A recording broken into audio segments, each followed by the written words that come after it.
Tai labas vakaras visiems, kurie prisijungėte prie mūsų Perocentro šių metų webinaro. Tikrai ne paskutinio, skirto supažindinti jūs su studijomis užsienyje per studentų patirtis. Tai galbūt pradėsiu trumpai nuo to, kad šiandien su mumis kartu webinare dalyvauja 3 merginos iš Nyderlandų, kurios studijuoja Nyderlanduose, visos yra antrakursės.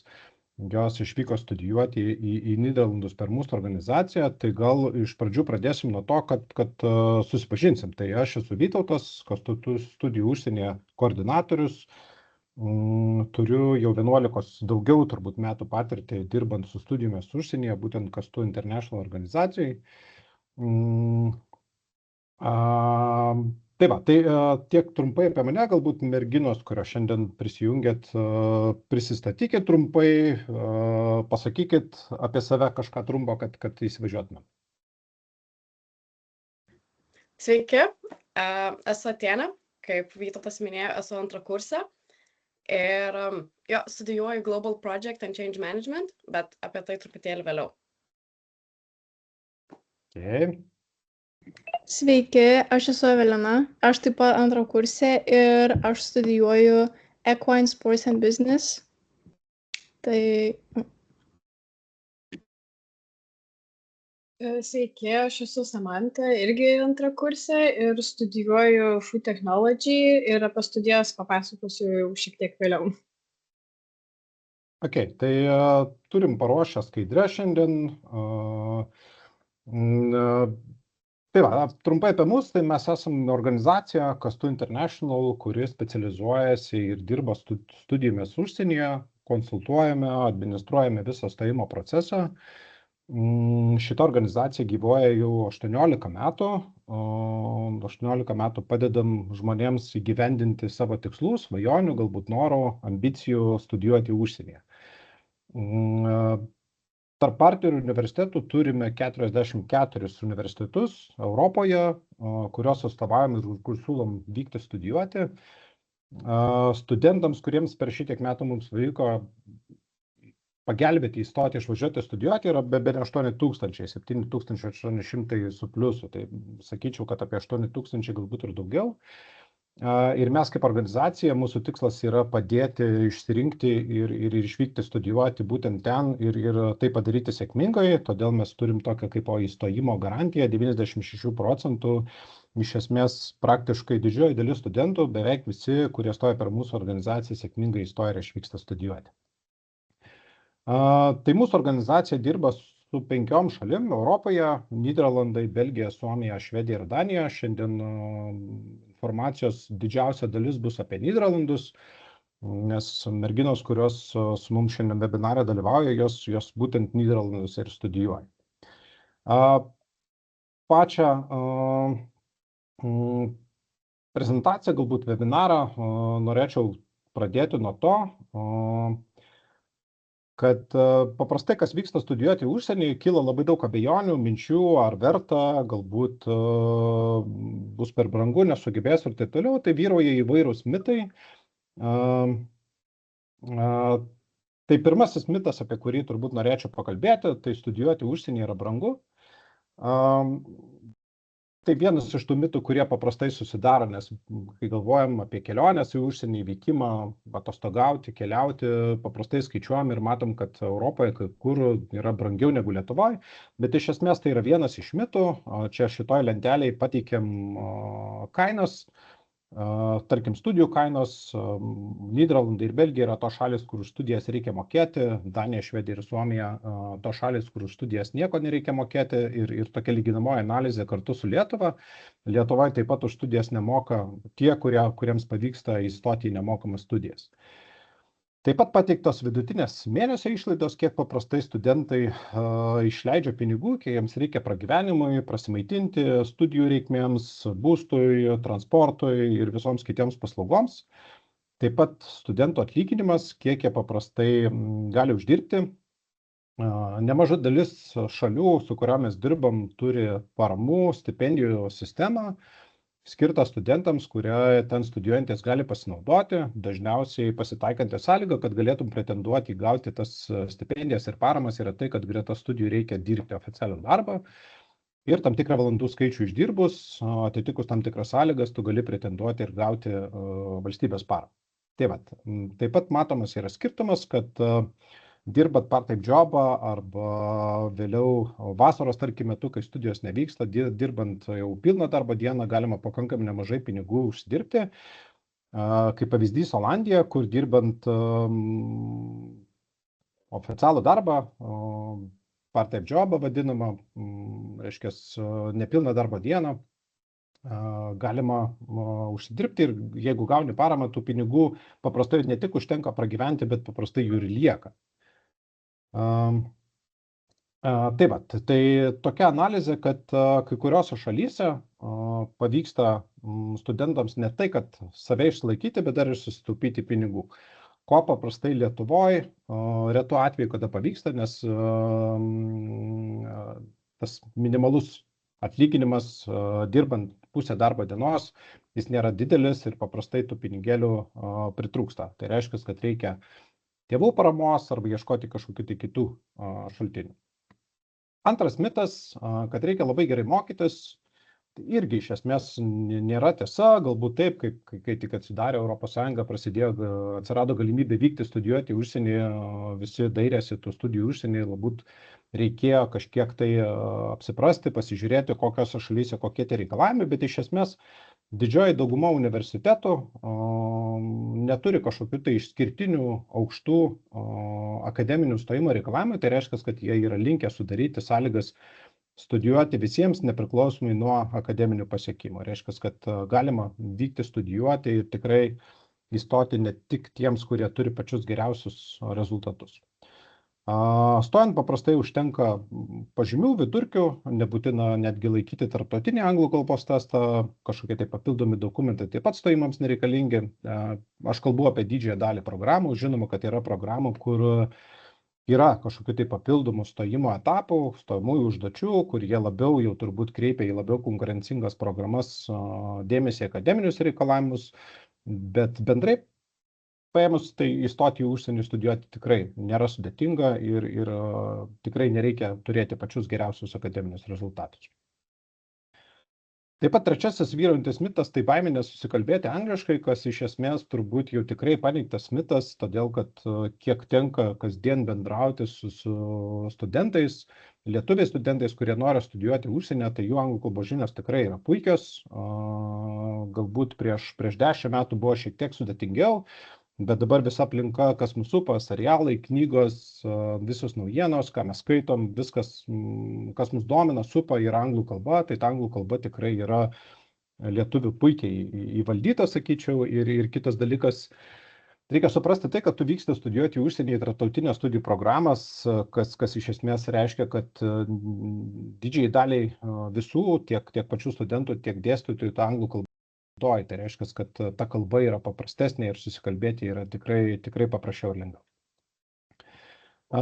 Pakalbėsim apie Nyderlandus. Tai faktai, kad studijų kaina metams, taip, studijos yra mokamas, visi moka už studijas, visi moka tą pačią studijų sumą, nustatytą valstybės. Mes ES piliečiai mokam mažesnę sumą, kuri yra įvardinta, šiais metais yra 2695 eurai. Studijų suma šiaip yra kur kas didesnė, jinai prasideda nuo 7-8 tūkstančių už vienerius studijų metus, bet pati vyriausybė ir kompensuoja, kadangi mes esame ES piliečiai ir mums yra tos pačios sąlygos kaip ir olandams, tai mes mokam tą sumažintą sumą. Paramos dydis, kurią galima gauti, yra iki 1094 eurų.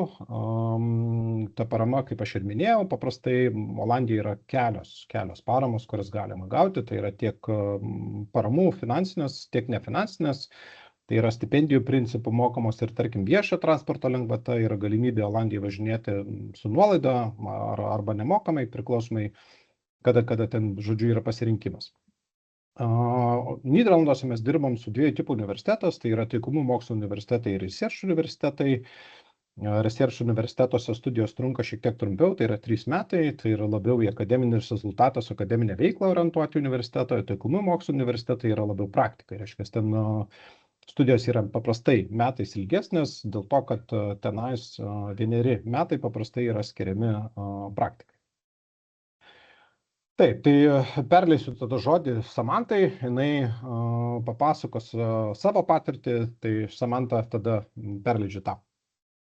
Tai sveiki, kaip minėjau, mano vardas yra Samanta, esu kilusi iš pačios Lietuvos sostinės Vilniaus ir labai mėgstu skaityti knygas ir šiaip užsiiminėti visokiausiais kūrybiniais dalykėliais, tai pavyzdžiui, megzti, piešti, ar net iš molio kažką lipdyti. Ir taip pat labai mėgstu leisti laiką gamtoje, ypač su draugais. Ir ko gero, gal svarbiausias dalykas apie mane, tai yra, kad nuo mažens jau domiuosi kulinarija. Ir turbūt tai ir buvo tas dalykas, kuris paskatino būtent šitas studijas pasirinkti. Ir labai mėgstu taip pat išbandyti įvairių skirtingų kultūrų receptus ir labai domina, kaip maistas kartu žmonės visus susiję. Taip, tai kita skaidrė. Ir jau kaip minėjau, studijuoju maisto technologiją Van Hal Larenstein Universitete of Applied Sciences. Ir čia yra taikomųjų mokslų universitetas, tai studijos trunka 4 metus, bet maždaug bendrai paėmus bent metai yra praktika. Ir šiaip pats universitetas randasi mažame Velpo miestelyje, bet net jame yra visi reikalingiausi dalykai, tai maisto prekių parduotuvės, yra sporto salės, biblioteka ir taip toliau. Bet šalimais yra žymiai didesnis miestas Arnhemas, kur galima lengviau rasti ir apgyvendinimą, ir darbo. Ir šiaip susisiekimas yra tikrai labai lengvas, tai galima ir dviračiu važiuoti, yra ir labai daug autobusų, kurie važiuoja. Ir pats universitetas nėra tikrai didelis ir yra labai gerai išplanuotas, todėl labai lengva susirasti ir klases, ir ten kitus kažkokius kabinetus. Tikrai nepasiklysite pačią pirmą dieną. Pačiam universitete dirba labai daug profesionalių dėstytojų, kurie visuomet yra pasiruošę jums padėti ir atsakyti į bet kokius klausimus. Ir taip pat jie yra labai draugiški ir malonūs ir jie neverčia jūsų jaustis, lyg būtumėte žemesni ar kažkaip taip panašiai. Ir tikrai iš jų išmokau labai daug. Jie visuomet yra pasiruošę jums duoti netgi kažkokios papildomos informacijos ar kažkaip susitarti, kad galėtumėte pasimokyti geriau kažko, ko nesuprantate. Tai tikrai yra labai lengva gauti žinių. Universitete yra biblioteka, kur galima labai laisvai rasti ir knygų, ir vadovėlių reikalingų mokslams. Ir taip pat yra daug žmonių, kurie visuomet gali jums padėti. Visi labai yra bendraujantis, visi labai gerai šneka angliškai, tai čia tikrai nėra problema. Ir bent jau mano studijų yra klasė nedidelė, pas mus yra tik apie 15 žmonių. Ir didžioji dalis jų yra atvykę iš kitų pasaulio šalių. Tai tikrai yra to tokia kaip daugia kultūrė aplinka ir visi labai bendraujantis ir galima išmokti labai daug iš jų. Kita skaidrė. Aha, taip. Tai pats gyvenimas Olandijoje, kai tik atvažiavau, tikrai atrodo nors ir Europos šalis, bet patyriau daug kultūrinių šokų. Sakyčiau, pagrinde yra žmonių tiesmukiškumas.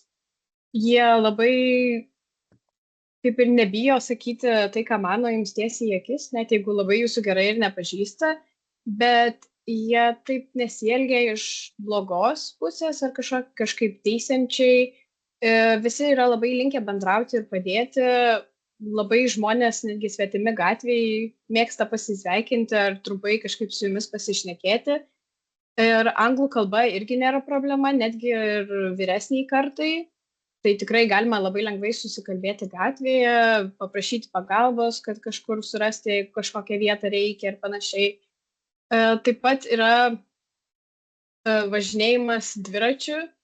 Tai jau prieš atvykstant čia aš buvau pasiruošus, kad tikrai labai patogi ir labai dažnai naudojama transporto priemonė yra dviratis. Bet vis tiek buvo tas šokas, kai tik atvykus pamačiau, kiek jų čia yra daug iš tikrųjų. Tai ir čia sakyčiau, kaip negi ir patogiausias, turbūt greičiausiai susisiekimo būdas būtų, nes autobusų kainos yra tikrai didesnės negu Lietuvoje. Tai šitas irgi buvo dar taip sunkoka priprasti, bet yra labai daug galimybių dirbant gauti nuolaidų didelių, netgi nemokamai važinėti. Tai bet pačioje pradžioje siūlyčiau tikrai įsigyti dviratį, nes taip dažniausiai būna ir greičiau galima nuvažiuoti, bet būkite pasiruošę labai judrioms gatvėms ir žmonės yra labai įpratę ten važinėti tais dviračiais, tai tikrai yra tas toks iš pradžių šokas ir reikia laiko, kad priprasti. Taip pat turbūt, kad didžiausia problema yra apgyvendinimo problemos, nes žmonių čia yra labai daug, ypač labai daug studentų, kurie vis atvažiuoja kiekvienais metais, o namų tikrai nėra tiek daug, dėl to ir kyla tos problemos. Tai siūlyčiau pradėti jau ieškotis apgyvendinimo bent kokie 6 mėnesiai prieš studijas. Bet bent jau mūsų universitetas siūlo pirmaisiais metais, kad padėtų tiem pirmakursiams studentams, ypač iš kitų šalių, siūlo pagyventi kaip ir bendrabutyje, studentų namuose. Tai jie turi partnerystę su vienu kaip ir pastatų kompanija ir ten jūs gausite kambarį ir tikrai sakyčiau kaip ir visai neblogas variantas, ypač pirmiems metams, kol dar reikia to laiko įsivažiuoti į visą rutiną ir panašiai. Tai galite dėl šito susisiekti su pačiu universitetu. Ir kaina, sakyčiau, visai tikrai yra nebloga, kaip ir normalaus kambario dydžio kambariai ir yra viskas, ir virtuvė, ir dušai, tualetai, ir pats tas studentų namas yra labai arti universiteto, galbūt 10 minučių pėsčiomis. Tai šitas irgi labai yra didelis pliusas. Taip pat sakyčiau, kad reikėtų pasiruošti kainų skirtumui, nes tikrai Olandijoje pragyvenimas kainuoja žymiai daugiau negu Lietuvoje, tiek parduotuvės maisto prekės kainuoja tikrai daugiau, bet galima vis tiek rasti kur nors ir akcijinių produktų, yra labai daug tokių per parduotuvėlių, kur pardavinėja produktus in bulk, tai vadinasi, kad didesniam dėžėm ir jie gaunas tuomet pigiau. Ir apgyvendinimo kainos yra tikrai gan didelės, ypač jeigu norite gyventi kažkur netoli universiteto ar mieste, tai tikrai dėl šito būti pasiruošti reikėtų. Ir šiaip Olandijoje yra labai daug gamtos, labai daug parkų yra, kurie yra dažniausiai nemokami ir galima bet kada juose ateiti ir apsilankyti. Yra ir labai daug gražios architektūros ir lankytinų vietų, labai daug bažnyčių, tai tikrai yra daug ką pamatyti.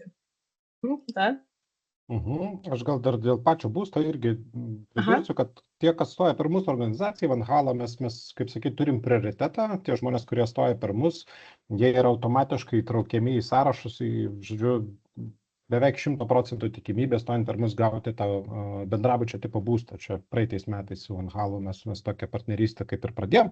Tai žodžiu, iš esmės, kas stojate į Van Halą per mūsų organizaciją, turėkite omeny, kad pirmiesiems metams nebus sudėtinga tą būstą rasti. Taip, tikrai buvo gan lengva gauti tą kambarį ir dabar negi, kiek žinau, kiek girdėjau, ten yra visai gan gražiai suremontuota viskas, atnaujinta ir dar daugiau kambarių padaryta. Tai sakyčiau, kol pirmais metais dar nėra to tokio labai didelio streso dėl apgyvendinimo. O šiaip dar irgi keletą tokių kaip ir gyvenimo Olandijoje patirčių, tai kad labai tikrai yra aktyvus naktinis gyvenimas.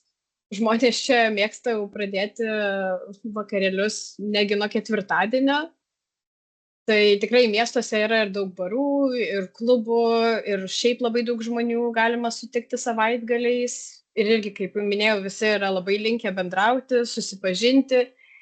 Ir taip pat yra dar vienas toks labai tipinis olandiškas dalykas, tai yra reivai. Pati asmeniškai dar nebuvau nei vienam buvus, bet esu tikrai girdėjus, kad labai įdomi patirtis yra, kad bent vieną kartą tikrai rekomenduojama yra nueiti. Šitas vakarėlių tipas ne kiekvienam tiktų tikrai, nes ten labai yra garsi techno muzika, bet Olandija, šiaip sakyčiau, yra viena iš tų šalių, kuri yra labai gerai žinoma būtent dėl šitų vakarėlių rengimo. Tai tikrai rekomenduoju bent vieną kartą nuvykti. Ir jie iš tikrųjų yra rengiami beveik kiekviename mieste, netgi kelis kartus per metus. Ir dar vienas irgi labai didelis pas juos kaip ir toks kultūrinis dalykas yra King's Day. Tai jinai yra švenčiama kiekvieną balandžio 29 dieną, jeigu neklystu, arba 27. Ir tuo metu visi yra skatinami apsirengti oranžinę spalvą, nes yra, kaip skaitos, čia nacionalinė Nyderlandų spalva. Ir taip pat irgi miestuose vyksta labai daug visokiausių susibūrimų, irgi groja muzika, visokiausių didžėjai yra, irgi visokių labai daug šitų vakarėlių būna tikrai vakarais, tai irgi toks yra kaip pabendravimui dalykas rengiamas, bet turėkite omeny, kad labai daug žmonių būna tuo metu, tai tikrai jeigu bijote ar kažkaip pasiklysti ar kažkas, tai reikėtų tada kažkaip geriau suplanuoti visą šitą dalyką. Ir taip pat Olandijoje yra tikrai daug karjeros pasirinkimų. Labai daug kompanijų priima angliškai kalbančių žmonės ir netgi ieško kartais būtent angliškai kalbančių žmonių. Ir kadangi mano studijos yra labai svarbi praktika, kuri yra atlikinėjama netgi 2 metus po skirtingą laikotarpį, tai tikrai galima iškart ieškotis kažko ir jau Olandijoje kaip praktikos galimybei. Ir labai daug skirtingose sferose galima rasti tų galimybių, tiek ir prieskonių gamybai, ir, nežinau, su pienu kažko susijusio. Tai visą laiką yra, kur galima rasti to darbą. Ir taip ir sakyčiau, tiek, kiek turiu papasakoti pagrindinių dalykų. Tai ačiū visiems labai uždėmesi. Ačiū, Samanta. Tada Evelina. Sveiki dar kartą. Tai aš esu Evelina, man yra 20 metų, aš esu iš Šiaulių ir jau kaip Vytautas minėjo, su antro kurso Equine Sports and Business studentė, tam pačiame universitete kaip ir Samanta. Tik tai mano klaida, aš parašiau Arnemas, o ne Velpas, nes aš pirmus metus gyvenau Arneme, tai man teko važinėti iš įpročio. Ir žirgų sporte esu jau 14 metų, jau nuo pat mažens, tad savo gyvenimo be žirgų absoliučiai neįsivaizduočiau. Galima kitą skaidrę. Tai trumpai apie studijas. Jau kaip ir Vytautas minėjo, kad įstoti gerų pažymių labai nereikia, svarbu išlaikyti anglų kalbos brandos egzaminą, tačiau mokytis pačiam universitete tikrai reikia. Tai daugiausiai visi projektai beveik yra grupiniai projektai, tik tai praeitais metais buvo paskutiniam trimestre buvo asmeniniai projektai. O šiaip egzaminai vyksta kas 2 mėnesius ir visi dalykai, kurso dalykai keičiasi taip pat kas 2 mėnesius.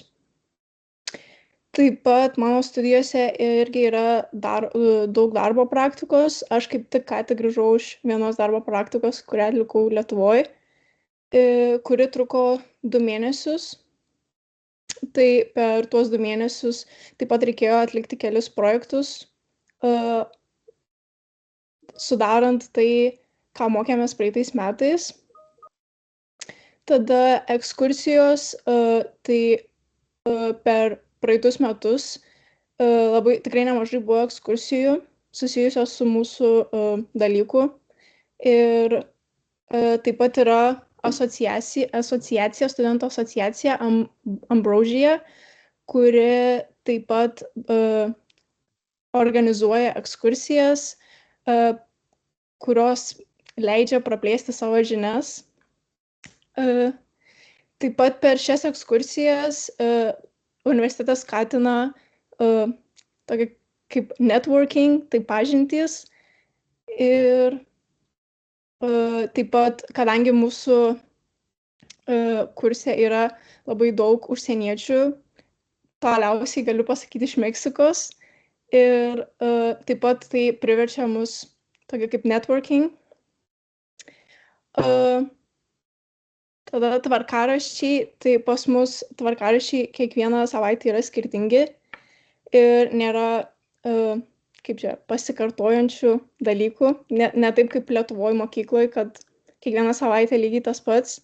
Ir man atrodo, kad man asmeniškai tai labai patinka, nes aš nemėgstu turėti nuolatinės rutinos. Ir dėstytojai yra toks labai artimas bendravimas su dėstytojais. Dažniausiai jie verčia mus kreiptis juos vardu ir jie visada yra pasiruošę padėti. Ir taip, kita skaidrė. Tai gyvenimas Nyderlanduose, tai kaip Samanta ir minėjo, tai daug dviračių ir tikrai rekomenduočiau įsigyti dviratį nuvykus ten, arba bent jau atsivežti, kaip aš padariau. Nes viešasis transportas yra pakankamai brangus. Tačiau jeigu dirbat, tada įmanoma gauti student finance, kuris suteikia nemokamą transportą. Taip pat rekomenduojamas transportas yra dviračiai, dėl to, nes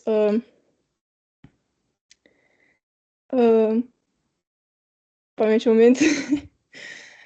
Apie transportą pasakai, apie dviračius. Jo.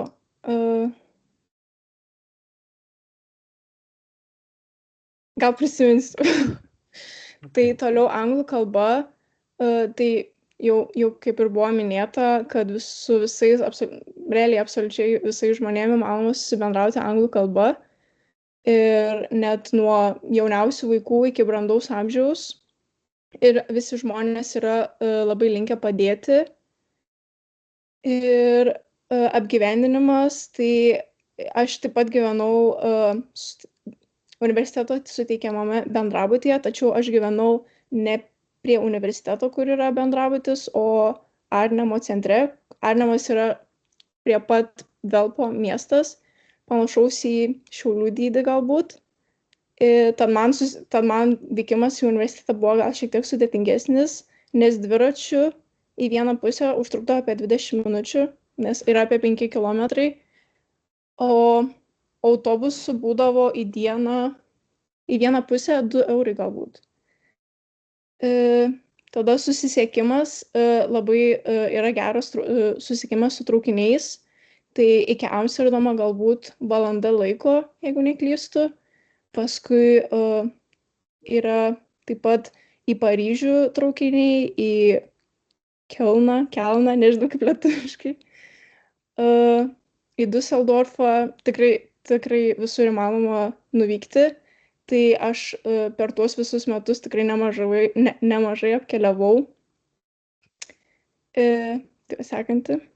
Gal tik tai trumpai dar pasakysiu, nes matau, kad klausimų daug kas užduoda čiate, tai nebijokit tos klausimus, uždavinėkit, atsakysim gale, jeigu šiaip pokalbio webinaro metu ir dar neišgirsit to atsakymą, tai drąsiai užduokit klausimus. Tai mano ateities planai būtų, aš kadangi nelabai planuoju grįžti į Lietuvą, nes jau pradėjau studijas užsienyje, tai jau turiu daug pažinčių ir kol kas norėčiau pasilikti čia. Tai norėčiau galbūt savo ateitį susijęti ką nors su žirgų pašarais. Šiuo metu tai man įdomiausias dalykas, tačiau mūsų kurse yra paliečiama absoliučiai įvairiausių temų, nuo žirgų veisimo iki marketingo, labai daug kas, viską, iki net mes praeitais metais net mokinomės apie žemės derlingumą. Tai įdomu buvo, niekada apie tai net nebūčiau susimąsčius mokytis. Ir bendra išvada, tai pirmi metai man labai patiko. Pirmais metais dar taip pat galima pereiti į kitus kursus, kurie yra kaip paraleliniai kursai vietoj equine, sports and business, tai vietoj žirgų su ūkiniais gyvūnais. Tai ir taip pat pirmais metais būna, kad žmonės nusprendžia, kad galbūt tai jiem netinka arba ir pereina į kitą kursą. Tai va, tiek. Gerai, ačiū Evelina. Toliau Atėniai perduosim žodį.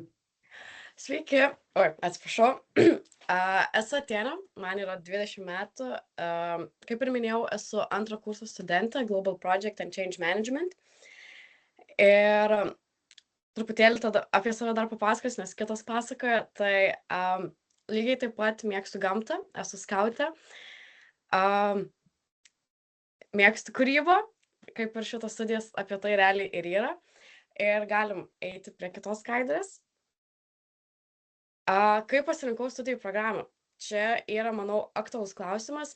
Ką, kaip, nuo ko, tai turėjau didelę svajonę, bet mano kuratorius ir buvo Vytautas. Tai nežinau, ar prisimenu, bet labai ilgai norėjau studijuoti teisę, tarptautinę teisę. Bet atėjo nušvitimas, kad nebenoriu, atlikau praktiką ir buvau baisiai pasimetusi. Ir tada taip netyčia atradau tarptautinę politiką ir taip gavosi, kad Vytautas parodė man būtent šitą studijų programą. Ir kitą punktą, ką pažymėjau, tai yra gilinimas, kontaktavimas. Tai būtent tą ir padariau. Peržiūrėjau webinarus, kurie jau buvo atlikti apie šitą programą, tada susikontaktavau su studentais ir taip visiškai netyčia, pakankamai ekstra nusprendžiau studijuoti šitą programą ir kaip jau esu antram kursą, tai vadinasi patiko ir jo, labai jo džiaugiuosi. Ir tada daug jau dalykų paminėjo kitos studentės, bet vienas iš didžiausių man asmeniškai, kodėl nusprendžiau būtent Nyderlandus studijuoti, tai buvo iššūkis ir asmeninis augimas, net parašiau didžiosiom raidėm, nes iš tikrųjų išvažiuoti į užsienį vienai, neturint jokių artimųjų ar jau esamų draugų, kurie galėtų papasakoti realias istorijas, tai yra iš tikrųjų toks didelis augimas, tu viską darais pats, dokumentus pildais pats, mamai nepaskambinsi, nes kalbos barjeras, tai ir tas, kad tu turi klausti kitų, aiškintis pats, tai iš tikrųjų tai padės su tuo vadinamuoju augimu. Ir ja, tada irgi jau kitos studentės jau daug ką paminėjo, man iš skaidrių jau daug kas išsibraukė, bet iš tikrųjų Nyderlandai yra studentų šalis. Tai dėl to pačio vien studijavimo ir kabutėse, bet ir galimybės. Taip, viskas yra. Visa sistema yra tiek išvystyta, kad tau realiai daug ko net nereikia rūpintis, nes kadangi tu jau ir taip esi international aplinkoj, viskas jau yra perėję realiai. Kokį tu iššūkį susiduri, tau dėstytojai ar kuratorius, kokį tu turi savo universitete, tau jau vos ne iš notebook papasakos visą scenarijų. Daryk turi problemų su insurance, tai labai yra lengva. Kultūros ir kalbos barjeras, tai realiai kalbos barjero realiai net nėra. Kad ir kur nueisi į municipality savivaldybę, jo, viskas bus anglų kalba, tam pačiam universitete, jeigu jau universitetas tave priema, tai jau tau viskas bus anglų kalba. Visi laiškai gaunami, yra vienas puslapis olandų kalba, kitas puslapis yra anglų kalba. Taip pat ir darbą susirasti buvo labai lengva ir jau virš metų laiko dirbu. Ir anglų kalbos, Nyderlandų kalbos žinios mano tikrai nėra pačios geriausios. Tai anglų kalba viskas yra super lengva. Ir jo, kultūra buvo šokų, bet to pačiu, gal didžiausias buvo dviračiai, bet pakankamai lengva įsigyti dviratį. Nežinau, už savo dviratį gal 40 eurų mokėjau iš Facebook Market, kad ir kaip keista, bet jo. Ir tada Olandai yra vieni iš svetingiausių kultūrų. Jeigu tik išgirsta, o, tu esi iš kitos šalies, tai prisėsk, tai ateik, papasakok, labai domisi ir kaip ir viena iš studenčių irgi minėjo, tai visą laiką padės, tau gatvėje esi pasimetus, nežinai, kur eit, visą laiką padės. Galime eiti į kitą skaidrę. Tai sutrumpintai mano programa vadinasi GPCM ir aš studijuoju Windansheim University of Applied Science. Tai taikomųjų mokslo universitetas ir truputėlį apie pačią programą. Tai iš tikrųjų aš galvojau, kaip reikia pristatyti mano programą. Ir labai ilgai galvojau, net mano pačios tėvai, draugai, net nelabai supranta, ką aš studijuoju. Ir iš tikrųjų tos studijos yra apie daugą. Ir irgi to pačio paklausiau savo kursiokų, o ką jūs planuojat daryti po studijų, tai visi į labai plačias sritis išeina, nes tai yra studijos, kurios tau, tai yra programa, kuri tau gali atverti duris į viską, priklauso nuo to, kur tu darai savo internship ar minor, ar tą patį magistrą. Tai trumpai, tai yra studijos apie tvarų verslą ir būtent change agent, tai kad nori daryti pokytį per project management. Ir tai susideda iš daug kūrybiškumo, bet tai neturiu omeny apie meninį kūrybiškumą, labiau problemų sprendimą. Taip pat yra akivaizdu, kad yra multikultūrinė komanda, tiek dėstytojai, tiek patys studentai esam iš 6 žemynų, tai jau duoda signalą, kad multikultūrinė. Tada yra labai gilus dėstytojų profesionalumas, tai yra dėstytojai, kurie yra dėstę beveik visos irgi žemynuose, tai yra tiek ir Pietų Amerikoje, Pietų Afrikoje, Honkonge yra, tada dėstytojai patys jau turi savo verslus ir jau tiesiog nori perduoti tas žinias.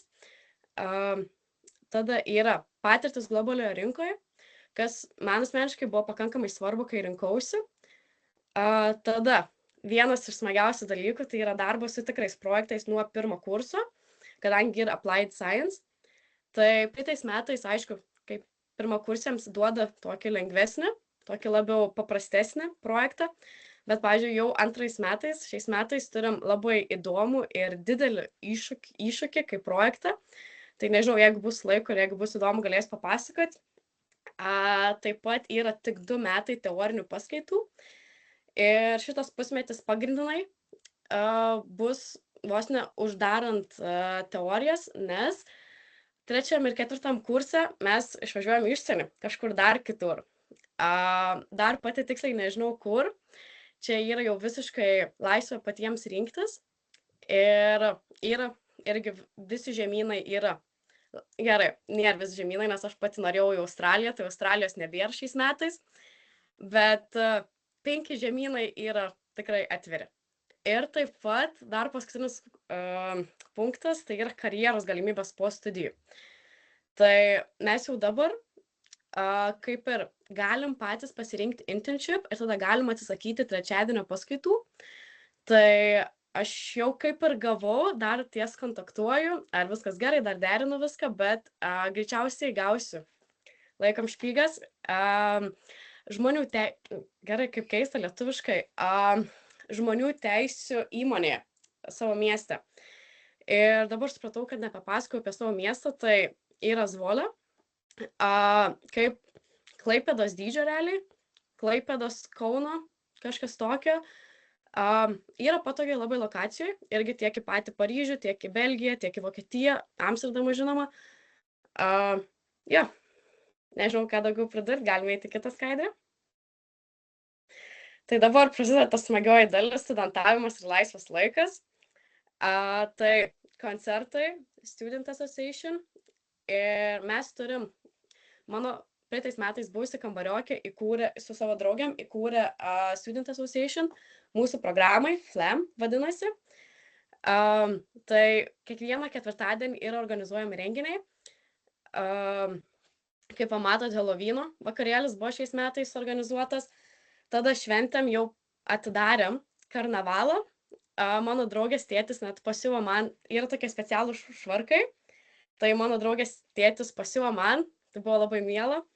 Tai jau užsidėjau savo pirmąją emblemą, tai buvo labai miela. Ir apie ką yra gerai, pats karnavalo esmė yra daug gilesnė, bet mes šventėm truputėlį kitaip, tai kad tu jau išeini į gatves 10 ryto ir atsidarai pirmąjį alų, taip gražiai pavadinsiu, ir tiesiog tu jau pradedi švęsti. Ir tai čia irgi buvo kaip ir Student Association organizuojamas. Tada yra ESN, labai rekomenduoju prisijungti į ESN, tai čia yra Erasmus Student Network. Renginiai yra tiesiog superiniai, nes to pačiu ne tik iš tavo programos yra, nes mes kaip bakalauro studijos mes nesiskaitom ESN, nes tai mes nedarom Erasmuso, bet prisijungus tai ten yra iš vis dar labiau international žmonių ir net sutikau lietuvių, kas buvo žiauriai fainai, nes šiaip praeitais metais buvau viena pati visam universitete kaip lietuvė, tai buvo truputėlį liūdna, bet šiais metais jau ir pirmam kurse yra ir ESN yra, tai super.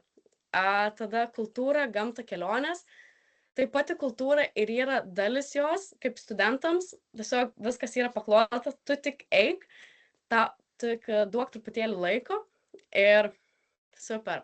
Tada yra, aišku, gamta, bet jau irgi apie tai minėjau, ir yra kelionės, kaip ir sakiau, kad labai lengva yra visur išvažiuoti, jeigu tik nori. Yra bilietų į Italiją už 15 eurų iš Amsterdamo savaitgaliui, lengva.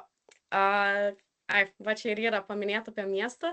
Tai Zvolė yra nedidelis, toks jaukus ir gamtos apsuptas miestas. Ir nuoširdžiai esu labai įsimylėjus Zvolę. Manau, kaip studijų metams yra pats geriausias miestas, nes tiek lengvas susisiekimas, aišku, viskas skaičiuojama yra dviračiu. Tai su dviračiu man yra iki universiteto 10 minučių. Ir irgi universitetas suteikia apgyvendinimą bendrabutyje. Truputėlį sunku tai pavadinti bendrabučiu, nes iškart eina Vilniaus Saulėtekis, New Yorkas, tai čia truputėlį kitoks vaizdas, geresnis vaizdas, bet suteikia, o 2 metais, 3 metais tai jau turiu pats susirasti. Taip, jo, mano skaidras jau kaip ir baigės. Jo, tada aš perimsiu, pratęsiu, tai dar trumpai tada pakalbėsim apie tą šalis, su kuria mes dar dirbam. Per daug neįsiplėsim, turbūt šito webinaro fokusas didžiausias apie studijas Nyderlanduose, bet kadangi tai yra mūsų partnerio šalys, su kuriomis dirbam, atstovaujam, turim ten partnerių universitetų ir konsultuojam ir padedam įstoti, tai taip pat paminėsim, tai yra Belgija. Šalis, kur studijas taip pat reikia mokėti, mokslų kaina yra 1157 eurų už vienerius studijų metus. Belgijoje mūsų partnerių universitetuose studijos trunka 3 metus. Labai panašu viskas į Nyderlandus, šiaip iš esmės, nes kadangi mes Belgijoje dirbam su ta olandiška Belgijos dalim, tai visas jų fokusas yra į Olandijos švietimo sistemą, mokymo procesus, modelius, žodžiu, iš esmės taip pat yra studijos paremtos praktika. Dar viena šalis yra Suomija, tai yra Danija, čia už studijas nieko mokėti nereikia, ES piliečių už studijas nieko nemoka.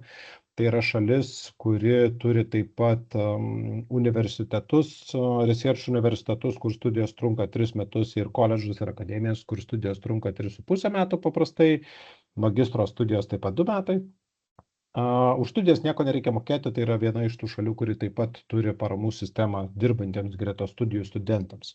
Ir ta parama yra pakankamai nemaža, tai yra 950 eurų plus tiek, kiek pavyksta užsidirbti. Tai reiškia, priklauso nuo to, kokį darbą susirandat ir kiek valandų per savaitę, per mėnesį išdirbate. Tai šalis yra turbūt šiek tiek brangesnė, galbūt lyginant su Olandija taip pat, bet už studijas nieko nereikia mokėti, tai pakankamai susitaupo, ir jeigu dar turit darbą ir užsidirbat ir gaunat paramą, tai Danijoje tikrai galima visiškai save išsilaikyti. Ir dar 2 Skandinavijos šalės, tai yra Suomija ir Švedija, iš esmės labai panašios šalės, studijos taip pat jose. Švedijoje siūloma research universitetuose, Suomijoje taip pat yra ir applied science tipo universitetų ir research universitetų. Studijas nieko nemokam. Švedija turbūt iš Skandinavijos šalių, sakyčiau, galbūt tas pragyvenimas šiek tiek yra brangesnis. Bet tokio didelio skirtumo taip pat nėra. O Suomija yra ta šalis, kur jie turi labai palankę sąlygą studentams, akivaizdžių, sakykime, tokių apčiopamų paramų sistemų nuo pat pradžių studijų neturi. Iš esmės tam, kad pretenduoti ir gauti tas paramas, reikia šiek tiek pagyventi, įsistudijuoti antraisiais, trečiaisiais studijų metais jau galima pretenduoti į tas paramas. Bet grįžtant prie Suomijos, tai yra šalis, kur yra studento statusą turinti, yra labai palanku studijuoti, nes yra labai daug nuolaidų ir lengvatų. Pigus būstas, būsto nuoma, pigus maistas, universitete už 3 eurus galima papietauti, viešo transporto, šiaip labai daug yra lengvatų. Tai, žodžiu, dar 2 šalys, su kuriomis dirbam, kur studijas nieko nereikia mokėti ir tas pragyvenimas yra pakankamai paprastas, nesudėtingas. Šiaip visose šalyse, su kuriomis dirbam, visos studijų programos yra anglų kalba ir tarptautinės studijų programos, tai kaip ir Samanta, Evelina ir Atėnė minėjo, tikrai nėra sudėtinga susikalbėti tik tai anglų kalba, tos nacionalinės, tos šalies, kurioje tu gyveni ir studijuoji tuo metu, per daug nereikia, žinoma, pramokus tos kalbos yra šiek tiek paprasčiau. Dar viena skaidrė apie renginį, kurį mes organizuojam, tai yra online Go Study studijų paroda, kuri bus kitą savaitę, lapkričio 19 ir 20 dienomis, tai yra online renginys, kuris vyksta per Teams platformą. Tai trumpai tai yra galimybė tiesiog pabendrauti su to universiteto, kuris domina, tai yra nemaža dalis Olandijos, Danijos ir Belgijos universitetų, kurie dalyvauja štai parodoje kitą savaitę. Tai tiesiog galimybė susijungti ir turėti trumpą pokalbį su universiteto atstovu arba ten jau studijuojančių lietuvių studentų. Tikrai labai daug lietuvių studentų, kurie pasijungia, kurie yra studentų ambasadoriai, kurie nori padėti tiems, kurie galvoja apie studijas užsienį, nes jie visą tą kelią jau yra praėję, kaip ir šiandienos merginos, kurios pasakoja savo patirtis, jos visą tai praėjo, tenai studijuoja, gyvena ir turi ką papasakoti ir panaikinti tos mitus. Taigi, kitą savaitę turėsim Go Study renginuką pas mus tinklapyje, tarp naujienų galite rasti naujieną, registracijos formą, tai jeigu norit sužinoti plačiau, kažkokią tai studijų sritį ir kryptį domina kažkuris iš tų universitetų, tai labai puikiai galimybė tiesiog prisijungti trumpai, pabendrauti, užduoti jums aktualius klausimus ir tiesiog bus vėliau paprasčiau apsispręsti, ar norite, kur norite ir ką norite studijuoti. Taigi, tas visas stojimo procesas per mūsų organizaciją yra labai paprastas. Iš esmės, 3 pagrindiniai lengvi žingsniai, tai išsirinkti studijų programą. Taip, skamba lengvai, bet iš tikrųjų nėra lengva. Bet čia esame mes, kastų koordinatoriai, turintis patirtį pakankamai nemažą, didžiąją dalį tų pačių universitetų esam patys aplankę. Mano kolegė Virginija yra pati studijavus Danijai, tai turi labai daug asmeninės patirties. Žodžiu, padėti išsirinkti studijų programą mes tikrai galim, žinom pakankamai nemažai, kur verta studijuoti, ką verta studijuoti, kokios galimybės, kokios pliusai, minusai. Žodžiu, šitame etape mes taip pat padedam. Antrasis žingsnis užpildyti stojimo anketą. Tai yra taip pat labai paprasta, nes mes savo tinklapyje turim online stojimo anketą, kuri yra paprasta, tiesiog prisiregistruoti, susikurti savo paskyrą. Ta paskyra yra online anketa, kurią tiesiog reikia užpildyti, pasirinkti programas, kontaktinę informaciją pateikti, sukelti reikalingus dokumentus. Tie dokumentai paprastai, tai yra tapatybės patvirtinimas, pašto arba ID kortelės kopija ir pažymys išrašas, čia dažniausiai pasitaikantis, kurių reikia visiems.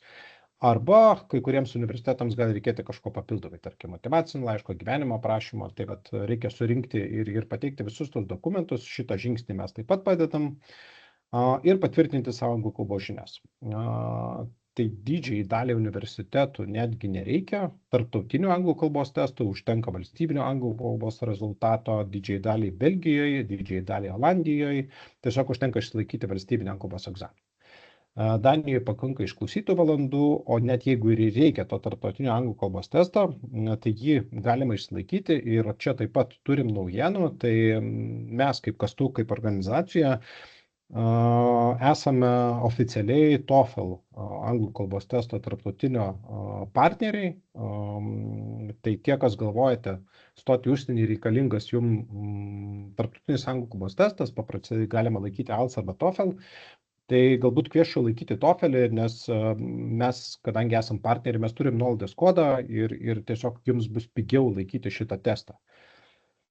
Tai va, tokie nesudėtingi tie žingsniai, išsirinkti programą, užpildyti stojimo anketą ir ją išsiųsti, o kas toliau, tai sulaukti atsakymo, tai paprastai tie atsakymai pakankamai greitai ir operatyviai atkeliauja į didžiąją dalį programų, galbūt į kai kurias programas šiek tiek ilgiau, bet paprastai tai atsakymai pradeda keliauti jau nuo praėjus kokiam 2-3 savaitėm po to, kai jūs pateikėt stojimo anketą. Tai jis pakankamai greitai ateina, tai jūs gaunate atsakymą, jeigu dar neturit brandos atestato, gaunat sąlyginį priėmimo laišką. Tas sąlyginis priėmimo laiškas reiškia, kad jums reikia išpildyti kažkokias tai sąlygas. Tai tos sąlygos dažniausiai atveju tai yra tiesiog gauti brandos atestatą, išlaikyti valstybinį kalbos egzaminą ir viskas. Liepos mėnesį gaunat, pateikėt, galutinai patvirtinant savo studijų vietą. Kodėl per Kasto organizaciją? Tai organizacija, kuri turi 18 metų patirtį ir mūsų vienintelė ir pagrindinė veikla yra studijos užsienyje, neturim kažkokių tai gretutinių veiklų, tai koncentruojamės į stojimo procesą, tiek konsultacijas, tiek visą administravimą. Su visais universitetais, su kuriais mes dirbame, mes oficialiai pasirašę sutartis, esame oficialūs jų atstovai, juos atstovaujam, žodžiu, tarpininkaujam, turim greitesnį ryšį, greičiau komunikuojam, greičiau pateikia atsakymą, turim privalumų, kaip ir stojant į Van Halą, stojantys per mus turi pirmumo teisę pretenduoti į būstą, kaip pavyzdys, kas tikrai yra didelis privalumas, nes, kaip ir merginos minėjo, būstą susirasti nėra taip jau paprasta. Garantuotas įstojimas 96%. Tai iš esmės tai yra tiesa, galbūt tie procentai galėtų būti ir didesni, bet čia esam šiek tiek kuklesni. Tai iš esmės mūsų tikslas yra padėti išsirinkti tuos universitetus ir tas studijų programas, kurios jums patiktų, jūs norėtumėte tenai studijuoti ir turėtumėte galimybę tenai įstoti. Tai čia jau mūsų indėlis yra padėti tinkamai įsivertinti galimybės ir įstoti į tam tikrus universitetus. Pigiausios stojimo paslaugos Lietuvoje, tai iš esmės taip ir yra.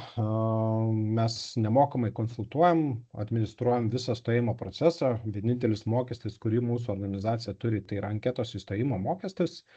Jis yra 149 eurai. Jis yra mokamas tik tai tada ir tokiu atveju, jeigu tu gauni pasiūlymą studijuoti. Jeigu mes jūs konsultuojam, administruojam ir jums nepavyksta gauti pasiūlymą studijuoti, tai nieko mums mokėti nereikia. O jeigu gaunat bent vieną pasiūlymą studijuoti, tai tas mokestis yra taikomas. Vienintelis mokestis, kurį mes turim, kaip ir minėjau, dėl to, kad mes esam tų universiteto atstovai, mūsų finansuoja ES institucijos ir dėl to mes turim galimybę tą stojimo procesą administruoti kiek įmanoma pigiau. Čia yra kontaktai mano kaip Kastų studijų užsienio koordinatorius ir mano kolegės Virginijos. Jeigu turit klausimų, bet kada galite kreiptis, viršuje matysit nemokamas konsultacijos, galite užsiregistruoti į nemokamą konsultaciją tiek telefonu, per Teams, per socialinius tinklus, Messenger kaip pavyzdys. Bet kada galite mums parašyti laišką, paskambinti, žodžiu, jeigu tik tai turit klausimų ir norit, tai labai kviečiam, rekomenduojam kreiptis. Ir šiandien tiek, o dabar dar norėsiu grįžti tada prie klausimų, pasižiūrėsim, kokius klausimų turėjot ir juos perbėgsim ir atsakysim, jeigu kažkoks tai klausimas nebuvo atsakytas jau webinaro metu. Tai koks mokestis turbūt stojant per mus, tai kaip jau minėjau, tai yra anketos įstojimo mokestis 149 eurai ir jis mokamas, jeigu gaunat pasiūlymą studijuoti. Dėl darbo online, ar galima gauti parodą, gal čia merginos Samanta, Evelina ar Atėnė, gal galėtumėt jūs pakomentuoti, nežinau, kokia yra jūsų situacija ir patirtis. Dirbat, ar gaunat student finance, ar dirbat online, ar dirbat stacionariai? Mano asmeninė patirtis, tai kad esu barmenė, tai jo, reikia per mėnesį išdirbti, jeigu neklystu, minimum 32 valandas per mėnesį, tai realiai per savaitę 8 valandas. Ir gauni, 2025-aisiais gauni 314 eurų, ten su centais. Tai, o online nesu tikra, bet turi turėti sutartį. Tai svarbiausia yra turėti sutartį ir tada per 3 mėnesius susirasti insurance, nes dirbant Olandijai yra privaloma turėti insurance. Tai čia galbūt, manau, kad tas darbas online tikrai tinka, bet iš esmės ta sąlyga yra tam, kad tavo darbovietė, tavo darbas būtų Olandijai. Tai ar tu dirbi online ar ne online, čia turbūt didelės įtakos neturi, bet kokiu atveju tai yra oficialus darbas ir jeigu tu uždirbi tas valandas, tai ir gali gauti tą paramą. Jo, dar galiu pridėti, tai mano keletas kursiokų international studentų dirba online ir gauna, jo. Ir klausimas dar yra apie mėnesio išlaidas, pragyvenimas, maistas ir būstas. Tai gal galit pasidalinti savo patirtim, Atėnė, Evelina, Samanta, kiek jums realiai per mėnesį tų pinigų reikia ir pakanka? Labai priklauso nuo biudžeto ir priklauso nuo kokių kelionių ar eventų turi būtent tą mėnesį, bet vis tiek atlyginimas yra realiai apie 1000 virš 1000, irgi priklauso, kiek valandų dirbi, nes, pavyzdžiui, aš per sesijas visą laiką susiplanuoju dirbti mažiau valandų, kad tiesiog turėčiau daugiau laiko studijoms. Bet, sakykime, ant maisto tarp 200 ir 300 išeina, čia įskaičiuojant ir kavas ar išėjimą į barą. Ir tada nuoma, man labai pasisekė, tai moku žiauriai pigią nuomą. Tai realiai nuomą pasidengiu valstybės gaunamais pinigais ir tada dar lieka. Ir realiai tu išeini su 500 eurų į pliusą. Priklauso irgi, ką nori planuotis, tai sutaupyti tikrai išeina. Ja. Tai vidutiniškai mėnesiui, sakykime, vidutinio mėnesio kokių 700 reikia, turbūt, ar mažiau? Ar daugiau? Realiai jo, priklauso, aišku, kokią nuomą, nes vieni iš mano kursiokų, mano draugo aplinkos, kiti moka ir 500, ir 600, aš moku tik 250, tai čia labai priklauso, kaip tau pasiseka ir kaip tu pats sukiesi, nes gali irgi važiuoti į brangesnę parduotuvę, Albert Heijn, pirktis, bet gali važiuoti ir į turgus, šeštadieniais, penktadieniais vyksta, ir gali į Lidlą. Tai čia labai priklauso nuo tavo požiūrio. Samanta, Evelina, kokios jūsų patirtis? Tai aš kaip tik už nuomą moku tikrai gan daug, apie 600, virš 600 eurų. Tai kaip ir didžiausios pajamos ir išeina dėl nuomos, bet šiaip maistui, sakyčiau, pramogom, į mėnesį tikrai labai priklauso nuo tiek, kiek veikiat kažką ir tikrai nuo tiek, į kokias parduotuves važinėjat, bet sakyčiau, kokių 200-300 eurų tikrai turėtų užtekti. Aš irgi už nuomą moku apie 600 ir už maistą pirmais metais, kadangi pačiam centre man labai sunku buvo susirasti pigią parduotuvę, tai aš apsipirkinėjau Albert Heijn, kaip Olandijos studentai ko nedaro. Tai aš tikrai nemažai išleisdavau, o dabar, kadangi apsipirkinėjau pigesnėse parduotuvėse, tai išleidžiu apie 200 gal. O daugiau, kiek realiai ką veikia. Supratau.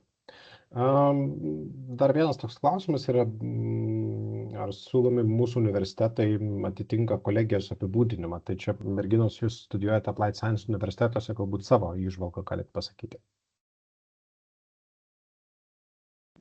Man tai atrodo, kad čia tiesiog bakalauro studijas, tik tai, kad su daug praktikos. Tai nežinau. Šiaip irgi sakyčiau, kad asmeniškai nemanau, kad atitinka kolegijos apibūdinimą, nes kai atlikinėjau 2 metų pradžioje praktiką, tai buvo teko pašnekėti su žmogumi Lietuvoje, kuris baigė Kaune tas pačias maisto technologijos studijas. Tai tikrai, kiek mes su ja bendravom, labai panašius dalykus mokėmės. Ir, tikrai yra tas bakalauro normalus gaunamas diplomas ir, sakyčiau, išsilavinimo lygis. Ir plus tiesiog, kad dar papildomai gaunate ir praktikos. Kadangi neturiu jokio palyginimo su Lietuva, nes mano studijų dar nėra kol kas Lietuvoje, bet labai tikiuosi, kad atsiras tokia programa, tai jaučiasi, kad yra Applied Science, bet vien iš tos pusės, kad yra privalomasis ME, Professional and Inner Development. Nežinau, jūs irgi šiaip turėtumėt, man atrodo, turėti tokį kursą. Tai čia yra Olandijai labai pamėgtas dalykas. Tai man kartais jaučiasi, kad truputėlį, palauk, ką aš čia darau, kodėl aš čia turiu reflektuoti savo jausmus per paskaitas, bet čia yra dalis tos programos. Čia yra viskas apjungta. Ir bet mes vis tiek yra daug levelių, tai yra HBO, HBO+, tai mano programa skaitosi su pliusu, nes kadangi turim research class ir tenais turim daryti tyrimą ir vis tiek bakalauro thesis vis tiek rašysi, tai bakalauras, jo. Jo, tai čia turbūt yra tiek teorijos, tiek praktikos skirtumas, tai iš esmės lyginant švietimo sistemas, taip, Lietuvoje būtų prilyginama kolegijai, bet kaip ir merginos sako, jeigu kalbam apie pačias studijas ir studijų lygį, tai, kas siūlo Applied Science universitetai Nyderlanduose ir čia Lietuvoje, tai lygybės ženklo nėra. Bet kalbant apie švietimo sistemas skirtingų šalių ir jų suderinamumą, tai taip, iš esmės čia būtų prilyginama kolegijai, bet tai nėra lygybės ženklas. Galbūt vienintelis toks kabliukas galbūt yra tęsiant magistro studijas. Jeigu nori tęsti magistro studijas Research universitete, gali reikėti pre-master, reiškia pre-master, tai yra papildomi keli kursai, kuriuos reikia tiesiog išsiklausyti, išsilaikyti, kad galėtum tęsti magistro studijas Research universitete. Ar būtina laikyti anglų kalbos testą studijuojant užsienyje? Ne, kaip ir minėjau, tikrai ne visur, kai kuriais atvejais reikia. Kas būna, kai nori stoti užsienyje, turi non-EU pasą, tai iš esmės stoti gali, tos studijos vyksta lygiai taip pat, vienintelis turbūt skirtumas, kad nesi traktuojamas kaip ES pilietis ir tarkim, Skandinavijos šalyse už studijas tau reikės mokėti, nes ten nemoka tik tai ES piliečiai, taip pačioje Olandijoje ir Belgijoje taip pat reikės mokėti kur kas didesnį sumą. Taip. Jeigu universiteto grafikas keičiasi, ar lengva suderinti su darbu, tai kaip ir Atėnė ir merginos kitos minėjo, kad pakankamai lengva, lankstus tas grafikas yra ir su darbdaviu lengva suderinti, ar ne? Kokios jūsų patirtis?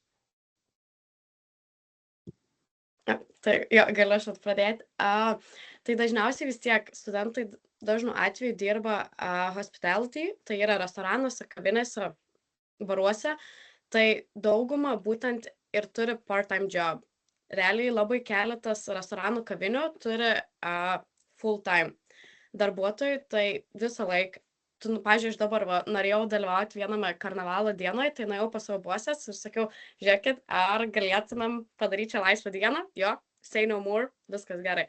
Labai priklauso nuo menedžerių, bet tikrai visą laiką galiu susiderinti viską. Taip pat klausimas yra apie tai, kad vyksti ne vienas su kažkuo kitu, su draugu, drauge, bet vienas studijuos, kitas dirbs, ar įmanoma susirasti būstą dviems. Taip įmanoma, bet čia paprastai universitetas jau nebegali padėti, nes jisai gali padėti tik tai tiems, kurie atvyksta studijuoti. Tai jeigu vykstat dviese, ketinat vykti tenai ir vienas iš jūsų nestudijuos, tai tada to būsto reikėtų ieškoti tame mieste per tas pačias iš esmės agentūras, su kuriam bendradarbiauja universitetai, tarkim, Duvo,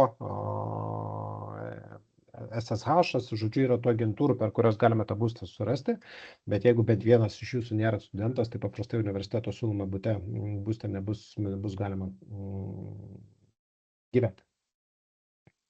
Jo, aš tik noriu dar greitai pridėti, bet vis tiek galite susisiekti su universitetu, nes universitetai dažniausiai turi partnerių. Ir tikrai jau yra susidūrę su šitą situaciją, tai tikrai labai rekomenduoju aplamai bendrauti su universitetu, bet gal čia labiau per koordinatorius, bet tikrai galima rašyti ir jie jau turi visus notebookus, daug scenarijų, tai jo. Taip pat, ar yra vertinamas metinis vidurkis ar tik VBE, tai čia nežinau, ar klausėt apie anglų kalbos ar bendrai stojant, tai kai kuriais atvejais tas vidurkis ir egzaminai neturi įtakos, kai kuriais atvejais, tarkim, Švedijos atveju, daugiau Suomijos atveju labiau žiūri į tos turimus pažymius vidurkius ir jų lygius, bet ne visais atvejais egzaminų rezultatus. Ar yra galimybė gauti stipendiją studijoms Belgijoje ir Nyderlanduose, tai akademinių stipendijų nėra, yra paramų sistema, kur dirbant greta studijų galima gauti. Ar galim padėti surasti būstą? Tai galim padėti patarimais ir rekomendacijom. Fiziškai dėja neturim žmogiškų išteklių, kad galėtumėm stojantiems padėti to būsto ieškoti, bet visą laiką nukreipiam, patariam, nurodom, kur ir kaip reikėtų to būsto ieškoti.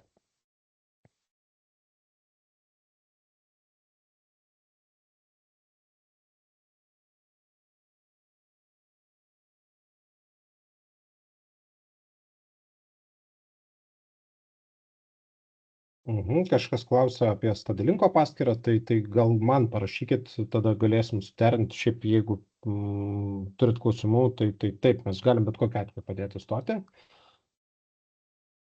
Ar IELTS sunkesnis yra už anglų kalbos VBA? Taip paprastai taip. Galbūt nėra jis labai sudėtingas, bet tos užduotis galbūt šiek tiek skirtingos, specifinės, dėl to yra šiek tiek sunkiau. Bet iš esmės šiek tiek pasiruošus, susipažinus bent jau su užduotim, tai tikrai nebus sudėtinga. Tai dar norėjau pridėti prie IELTS tos temos. Aš pati laikiau IELTS prieš stojant į universitetą ir šiaip aš pati labai lengvai tikrai išneku anglų kalbą ir knygų labai daug skaitau ir filmų. Tai man pats tas IELTS testas nebuvo labai pernelyg sudėtingas. Sakyčiau, panašiai kaip ir anglų VBA lygio, tačiau IELTS rašymo užduotis yra labai specifinė, yra labai tam tikri nuostatai, kaip ten reikia ką rašyti, dėl to rekomenduočiau arba kursus pirkti jau tada, jeigu viskam norite gerai pasiruošti, arba tikrai yra gerų video galima rasti YouTube, negi gal kažkas pašnekėkite, turi jau nusipirkę kursus, nes aš, pavyzdžiui, iš draugės juos pasiskolinau, bet tikrai nėra labai sunku. Ar anglų VB rezultatas svarbus, ar svarbus tik išlaikyti? Tai didžiąją daugumą atvejų svarbu išlaikyti, galbūt Twentes universitetas Nyderlanduose yra vienintelis, kuris prašo to rezultato ne mažiau 36 balų. Procentų. Tai vienintelis turbūt visiems kitiems, kuriems pakanka VBA, tai užtenka tiesiog jį išlaikyti. Klausimas dar mačiau buvo dėl Švedijos, ar darysim tokį panašų kažkokį tai renginuką, webinarus su Švedija. Tai iš esmės mes kviečiam visus studentus, kurie išvyko per mus studijuoti į visas šalis. Nesu dabar tikras, ar tikrai turim studentų, kurie sutiko dalyvauti tuose, pareiškė, norą, ambiciją dalyvauti šituose webinaruose iš Švedijos, bet jeigu kažkuris iš tų universitetų domina, tai labai rekomenduoju tiesiog užsukti į universiteto oficialią svetainę, paprastai jie daro tos visokiausius webinarus, open daysus, turi tikrai tų įrašų kažkokiu tai ar dar kažko, tai tikrai galima rasti, bet kol kas negaliu pasakyti, ar mūsų studentų tarpe bus iš Švedijos. Tai manau, kad daugiau mažiau atsakėme visus klausimus, į tų dalį klausimų turbūt buvo atsakyta bendrai webinaro metu. Tai galbūt šiandien tiek. Ačiū Samantai, Evelinai ir Atėnei. Tikrai buvo smagu pačiam išgirsti pačių studentų istorijas, nes paprastai tas glaudus ryšys su studentais būna paprastai tada, kada jie stoja, kai išvyksta studijuoti, tas ryšys daug mažiau nutrūksta, bet labai smagu, kad sutikot šiandien prisijungti, pasidalinti savo patirtim. Studentams turbūt nemažai tipsų pasakėt, tiek apie savo patirtis, tiek apie tai, ką reikėtų atkreipti dėmesį. Tai turbūt tiek. Ačiū merginos, ačiū visiems, kas šiandien prisijungėt. Tai palinkėsiu gero vakaro visiems ir gero artėjančio savaitgalio. Kie visiems.